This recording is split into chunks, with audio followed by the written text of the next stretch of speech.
Hello everyone. ಪ್ರಶ್ನೆ ಸಂಖ್ಯೆ 10 ಯನ್ನ ಗಮನಿಸಿ. ದಟ್ಟ ಕಾಡಿನ ಮರಗಳ ಮೂಲಕ ಸೂರ್ಯನ ಬೆಳಕು ಹಾದು ಹೋದಾಗ ಮರಗಳ ಮಧ್ಯದಿಂದ ಬೆಳಕಿನ ಕಿರಣಗಳ ಪಥವು ಗೋಚರಿಸುತ್ತದೆ. ಒಂದನೇ ಪ್ರಶ್ನೆ, ಈ ವಿದ್ಯಮಾನವನ್ನು ಏನೆಂದು ಕರೆಯಲಾಗುವುದು?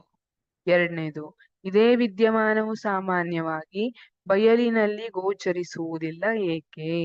ಈಗ ಕೆಲವೊಂದು ಬೆಳಗಿನ ಹೊತ್ತಲ್ಲಿ ಕೆಲವೊಮ್ಮೆ ಕಿಟಕಿಗಳಿಂದ ಇರಬಹುದು, ಬೆಳಕು ಸರಿಯಾಗಿ ಬರ್ತಾ ಇರುವಂತದ್ದು ಕಾಣ್ತದೆ. ಅಥವಾ ಕಾಡಿನಲ್ಲಿ ಸೂರ್ಯನ ಬೆಳಕು ಹಾದು ಹೋದಾಗ ಮರಗಳ ಮಧ್ಯದಿಂದ ಬೆಳಕಿನ ಪಥ ಸರಿಯಾಗಿ ಕಾಣುತ್ತದೆ. ಇದನ್ನ ಏನಂತ ಕರೆಯಲಾಗತ್ತೆ? ಟಿಂಡಾಲ್ ಪರಿಣಾಮ. ಇದನ್ನ ಟಿಂಡಾಲ್ ಪರಿಣಾಮ ಅಂತ ಕರೆಯಲಾಗತ್ತೆ.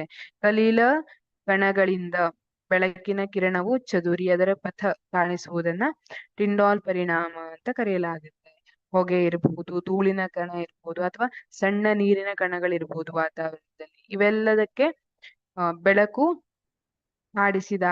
ಇದನ್ನ ತಾಡಿಸಿದಾಗ ಬೆಳಕು ಚದುರಿ ಬೆಳಕಿನ ಪಥ ಸ್ಪಷ್ಟವಾಗಿ ಗೋಚರಿಸುತ್ತೆ. ಇದನ್ನ ಟಿಂಡಾಲ್ ಪರಿಣಾಮ ಅಂತ ಕರೆಯಲಾಗುತ್ತೆ.